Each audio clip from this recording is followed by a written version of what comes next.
A bill pre-filed in the Texas House for the upcoming session would require schools to display the Ten Commandments in every classroom. Democrat Texas State Representative James Tallarico had this to say just last year. I say this to you as a fellow Christian. Representative Noble, I know you're a devout Christian, and so am I.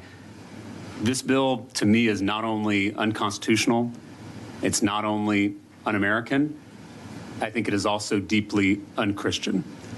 And I say that because I believe this bill is idolatrous, I believe it is exclusionary, and I believe it is arrogant. And those three things, in my reading of the gospel, are diametrically opposed to the teachings of Jesus.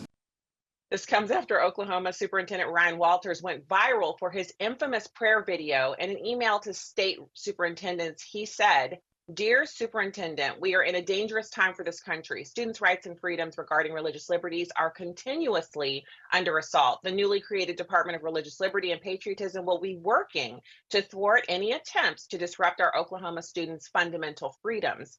In one of the first steps of the newly created department, we are requiring all of Oklahoma schools to play the attached video to all kids that are enrolled. We are also requiring that school districts send this video to all parents as well.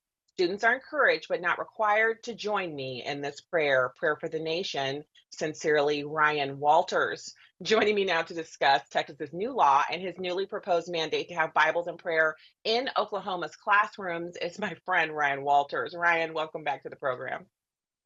Thank you for having me. I mean, listening to them talk about, you can't have the Ten Commandments in the classroom.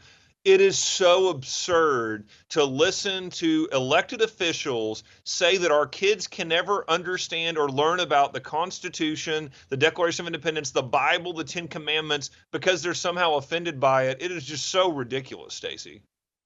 Yeah, and I think I heard that man fix his lips to say that it's actually against the Bible to share the Bible. I'm not sure what he read or where the interesting thing is when people are deceived and when they have an idea about something, they'll just reach and pull and kind of cobble together anything that supports the lie that they're pushing.